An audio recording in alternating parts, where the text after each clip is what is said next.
I'll tell you what, Kurt Metzger. Oh, Joseph Robinette Rogan.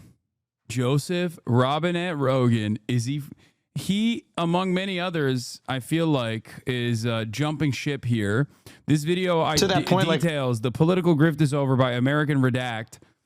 Details how all of these podcasters that like rode the MAGA train and sucked it dry are saying, you know, enough is enough. We don't like it. Joe Woken, they're saying. Let's see what he has to say about this. From the beginning, and especially when you found out that Comey's daughter was going to be the judge.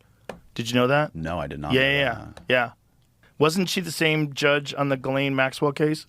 Yeah. Oh, yes, I did hear this. Yeah. Bro, where's the videos? They were telling us that videos are going to come out, incredibly high-profile people doing horrendous things, evil things. Stop giving this piece of shit praise. When have I done that?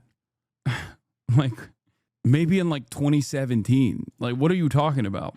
Yeah, people are going to be shocked. Yeah. Where? Right. Nothing. Well, like, zero. My thing about the Diddy thing provided to is CBS News. I don't really give a f. These people are all, they're of age. They're like 18 years old. And is it what he's doing, trying to... That's crazy that he's saying that he doesn't care about rape. Like, he doesn't care about when adults are raped or coerced to do sexual acts. That is an insane statement to make. Oh my God. Like, use people and leverage them into do these weird sexual things and like sick shit, just the most sick shit you could possibly think of. But like the way I look at it is these people are using this Diddy stuff. All it does is like take away from the real child trafficking that's going on with like underage kids, right? There's like what 300,000 something like missing kids. Like talking about Diddy and his oil parties with these 18-year-olds, like, do I think it's good? No. I want to beat up their dad, but other than that, I don't really give a fuck. There's like 18 to 19-year-olds that are doing this stuff, as long as they're not being like actually like physically raped. But I mean, it seems like what's going on is just like this weird cultish thing where they slowly get creep closer and closer and closer to this thing. Like, oh, I'm here now. All these famous people are here. They're doing this. Like elaborate parties, lots of money, everything you want. The golden carrot at the end of the stick. Right. So the thing is, he's not even being charged for any of the things you just brought up. He's not being charged for blackmail, which is kind of crazy because, like, what did they do? Why did they tell us that there was all these videos of all these high-profile people and then silence, and then it never comes up once during the trial? There's none of that stuff in the trial. In the trial, it was his ex-girlfriend Cassie. They were talking about, so like, he's up for these 2 charges left, and it's like prostitution, something. It's like nothing stuff. It's like stuff that he's going to go to jail for like 5 years, if at all, and probably won't. Right. And he's already been in jail for. So like, what is time served now? It's over a year, right? Yeah. No, I think he's going to walk, dude. I mean, I think he's going to walk too. I don't think he's going to spend any time. And this is what Kurt Metzger called a long time ago. As soon as he saw that it was Comey's daughter, he was like, oh, he's going to walk. Trust me, he's going to walk. There's a bunch of high-profile people that are connected to this. Yeah. They're covering it all up. If he goes down, they go down. So he's not going to go down. Right. So that's the thing. Like, if he really did have like really wealthy, high-profile people at his parties, which we know he did, you know, Diddy prosecutors abandoned multiple allegations against rapper days before trial's end. Hey, he says, hey, remember I called it? This is Kurt Metzger on Twitter. Because James Comey's daughter is the prosecutor. Yep. Remember how well she swept up on the Ghislaine trail? Yep. Hey, who else called it? Yep. I can't be the only one. Yeah, he called it. Yep. He called it in I remember this now. He called it in the green room of the mothership right when he found out. He goes, he's going to walk. I'm like, what are you talking about? Have you heard these charges? Yeah. He's going to go to jail. Yeah. No, Metzger was right. Mm-hmm. Yep, and then we I don't know what happened with Ghislaine Maxwell. And you don't think they could fake the moon landing? Yeah. Shut the fuck up. Shut the fuck up. They've got videotape, and all of a sudden they don't.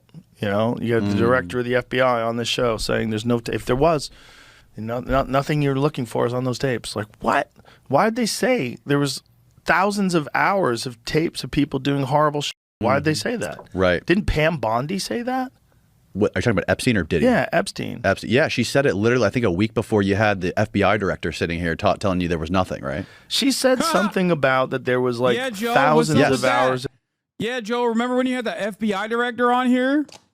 Speak on it, Joe. That was so disastrous. It was like that was a terrible way to start this Epstein saga.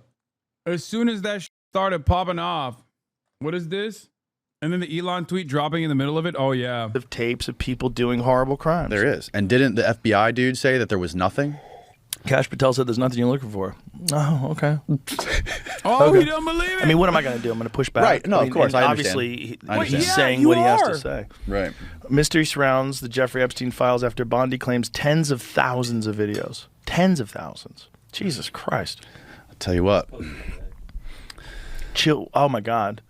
Was reviewing tens of thousands of videos, the wealthy financier with children or child porn. The comment made to reporters at the White House days after a similar remark to a stranger with a hidden camera raised the stakes for President Donald Trump's administration to prove it has in its possession. Bro, he said, what am I supposed to do? Push back.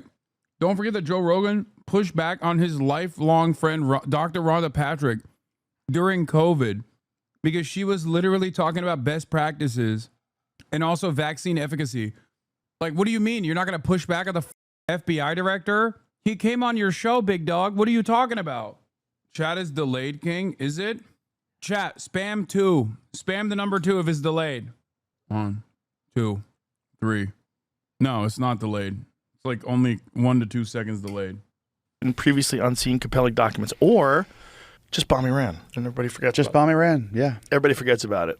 Yeah, it seems crazy that we're just I would think just Trump's demeanor, his MO towards other countries, like if we're the ones funding them, giving them all this money and they're trying to fight a war, like typically he would be putting his boot on their neck, like, listen, he's talking shit, right? Like you have to do what I want you to do. And it just seems like with Israel. And now I think it just came out a couple days ago that they're trying to prosecute Netanyahu, right? And then Trump's helping with it, I think, trying to help him, Netanyahu, in that whole rigmarole. Well, they're trying to try him while he's while he's in office, right? And I think he's trying to delay it because he's like, look, we're at war, right? And they decide to go through with it. Yeah. And I think something came out, I think a couple days ago. I could be wrong, but I was listening to Dave Smith talk about how Trump was actually like helping him through this. I don't know, I could be wrong. Okay, here it says during a Fox News Channel interview in February, Bondi suggested an alleged Epstein client list was sitting on her desk. Yeah. Well, the list is one thing, right? I mean, there's so many people on the list that are probably innocent, but they're They just went to the island for a party. No, there's got to be a hard drive. There's got to be sitting in Tel Aviv right now. Yeah, listen. That's the other part of this too. They asked Ghislaine Maxwell's lawyers what their where was it? Here. He had like 100 cameras in that penthouse, in every single house. Do you know his house is for sale in New York? That's amazing. Yeah. And should make that a podcast studio. No, my wife found it on Trulia or whatever it is. Yeah. One of the maps. And she's like, look at this beautiful, because we were in the New York. townhouse? Yeah, like it's not a townhouse. It's a house. It's like, it's a big ass house. It's like multiple stories. The one right across the street from Central Park? Uh-huh. Yeah. That one. It's for sale right now. How much? I think it was like 60 or 70 million, something like that, which is what it's worth. But who wants to live in the Epstein house? First of all, if I bought that house, I'd want the Clinton painting. Can you get me that painting? Yeah. Clinton in the it's blue gotta dress. Come with all that shit. I have to have that painting. I want George Bush with the Jenga towers and the paper airplanes. I want all of it. And then the lady just died too. The lady got hit by a car. One of the witnesses. Yeah. One of the Jeffrey Epstein witnesses. And then apparently she had like a husband who was abusing her. And people like to. It's just like people like to use this stuff as like a political football to like argue for whatever they believe in. And also, when you get rich, powerful people. So here's the thing that happens with rich, powerful people: they can't go anywhere, right? If you're like, say, a Jeff Bezos type, or someone who's like an Elon Musk type. And I'm not accusing them of anything. I'm just saying at that caliber of celebrity and that caliber of prominence, you can't go anywhere. If you're Bill Clinton back in the 80s or the 90s, whatever it was, you can't go party. You know, right. Everybody knows who you are. You got to be protected, right? But you want these experiences. And so you have these guys, like a Jeffrey Epstein type guy, who works with the elite of the elite clientele. It's all movie stars, big-time politicians, world leaders, scientists, Nobel. Yeah, if you're Bill Clinton, you got to somewhere. You know what I mean?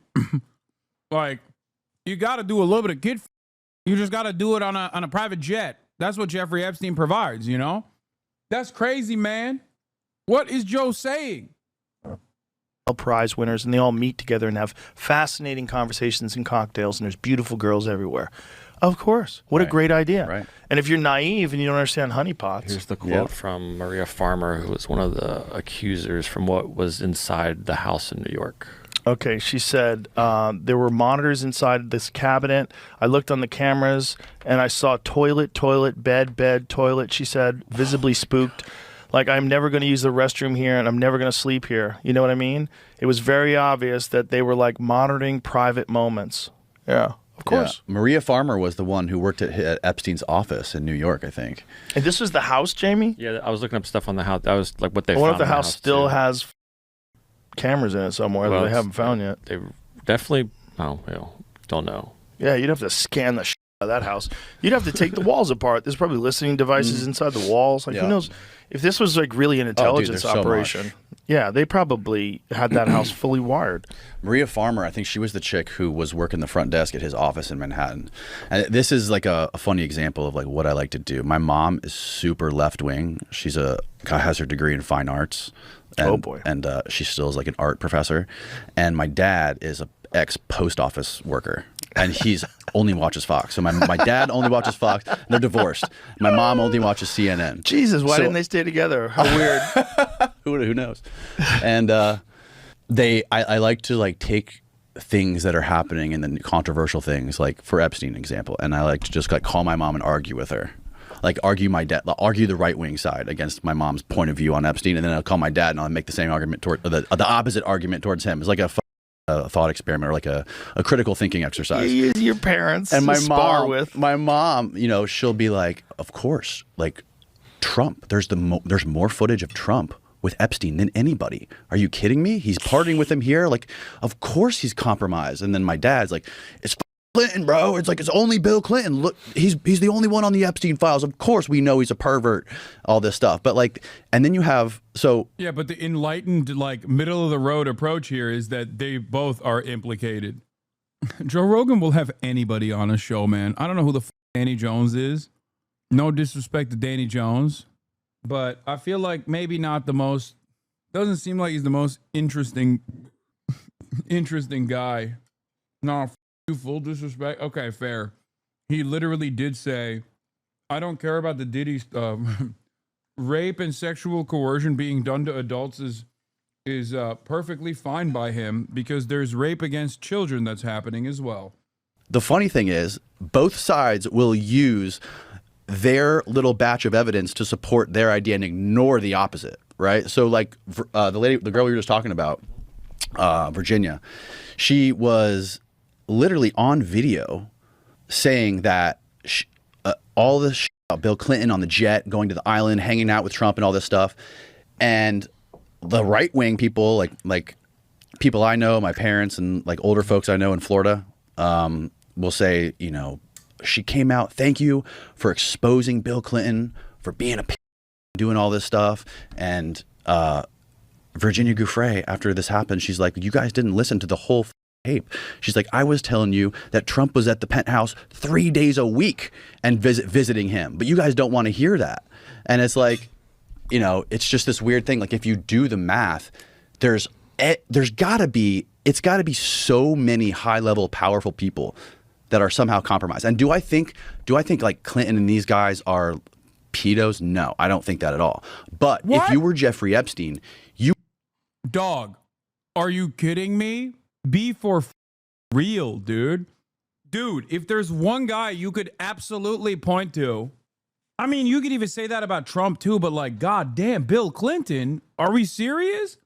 If Bill Clinton's not a then who is? I guess it's just an abstract concept that has no relevance in the real world, I guess. Like, what are we talking about, man? Bill Clinton not a what?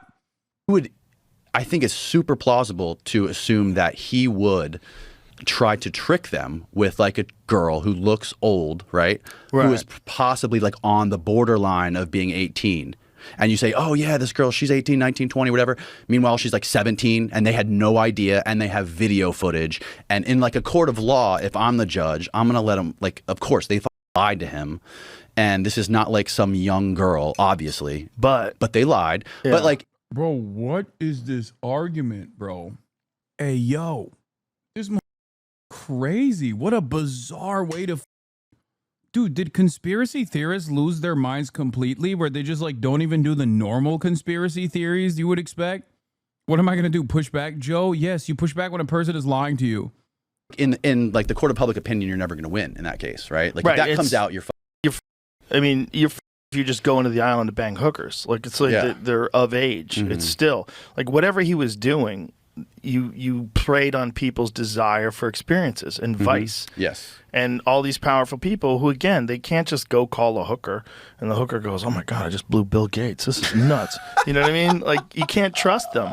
So you have to trust someone who really has a lockdown organization. And they felt like he did. Yeah. And that's why they all hung out with him even after he got arrested. This is what's crazy. That is crazy. A lot of Bill Gates meetings with him were after he was prosecuted. And he got this little slap on the wrist, and he got essentially home detainment. And I think he had to do like weekends at the jail. Like it was like great for underage sex for, you know, what's supposed to be a felony. The whole thing is crazy. And then when there's one reporter that really chased it down, I forget her name, but she really looked into it, and that's when they opened up the second case, the second trial. Vicky Ward. Vicky Ward. Was she from what paper? Vanity Fair. So she was responsible for because she was like, this is insane. Like, what's going on here? And then there was the sheriff that had arrested him, said that I was told he was intelligence. And no, it was. I mean, you got to think, Brown. if a guy like that from Miami Herald running these kind of parties with all these rich and powerful people, how many different worldwide decisions can be manipulated because of these people and the compromises you have on them. Right. It's really a brilliant thing to do. Yeah. From an intelligence perspective. Bro, this is the craziest way.